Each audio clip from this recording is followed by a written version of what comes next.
જામનગર મહાનગરપાલિકાનું આજરોજ આગામી વર્ષ અને 2025-26નું અંદાજપત્ર આજરોજ સ્ટેન્ડિંગ કમિટી સમક્ષ રજૂ કરવામાં આવેલ છે અને સ્ટેન્ડિંગ કમિટી સમક્ષ અમે એને મંજૂર કરવા માટે મોકલી આપેલ છે. હવે આગામી સમયમાં સ્ટેન્ડિંગ કમિટી આ બાબતે જરૂરી નિર્ણય લેશે. ટૂંકમાં વાત કરું તો 2024-25ના બજેટમાં એનું રિવાઇઝડ માહિતી પેજ નંબર 18 ઉપર મૂકેલ છે.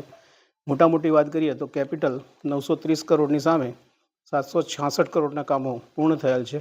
લગભગ 150 કામો આપણે ગયા વર્ષે આયોજનમાં લીધા હતા જ્યારે બજેટ રજૂ કર્યું ત્યારે. એમાંથી 144 કામો કાં તો પૂર્ણ થયા છે, કાં તો હાલ પ્રગતિમાં છે, અથવા તો ટૂંક સમયમાં ચાલુ થશે. એમ કરીને 144 કામોનું આયોજન અને એક્ઝિક્યુશન બંને થયેલ છે. ફક્ત 6 કામો રહી ગયા છે જે અમે 25-26માં કેરી ફોરવર્ડ કર્યા છે. 25-26ના બજેટની વાત કરીએ તો એ 25 પેજ નંબર 21 ઉપર આપની માહિતીમાં આપેલ છે બ્રીફ. ડેવલપમેન્ટ વર્ક્સ આપણે આ વખતે 925 કરોડના લીધેલા છે અને ઇન્ક્રીઝ ઇન ટેક્સ મુખ્ય હાઉસ ટેક્સમાં આપણે કોઈ વધારો નથી કર્યો, પરંતુ અલગ અલગ પ્રકારના કરદરોમાં વધારો કરતાં લગભગ 11.84 કરોડનો આવકનો વધારો અમે અલગ અલગ કરદરોમાં વધારો કરીને સજેસ્ટ કર્યો છે. અને આ અંગેની ડિટેલ્સ આપને જે માહિતી આપેલ છે એમાં આપ સૌને મળી જશે.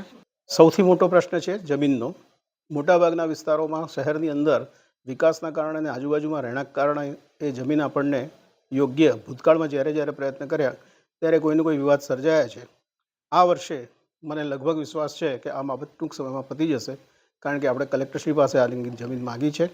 કેટલાક નંબરો પણ અમે જોઈ રાખ્યા છે અને શોર્ટલી એમના તરફથી જે બી જમીન મળશે કે તરત હું માનું છું કે આ 25-26માં આ મુક્તિધામનો પ્રશ્ન હલ થઈ જશે. રિવરફ્રન્ટની વાત કરીએ તો એમાં રાજ્ય સરકારને આપણી દરખાસ્ત કરેલી છે.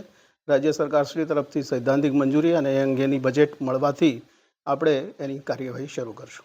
આપ બજેટની વિગતોને જરા વધારે ધ્યાનથી વાંચો એવી મારી વિનંતી છે. જે નવા વિસ્તારો ટીપીના જે સજેસ્ટ કર્યા છે એની અંદર આ તમામ બાબતોની જોગવાઈ છે. બાગ બગીચાની પણ છે અને સામાજિક ઇન્ફ્રાસ્ટ્રક્ચરની પણ જોગવાઈઓ એમાં લખેલી છે.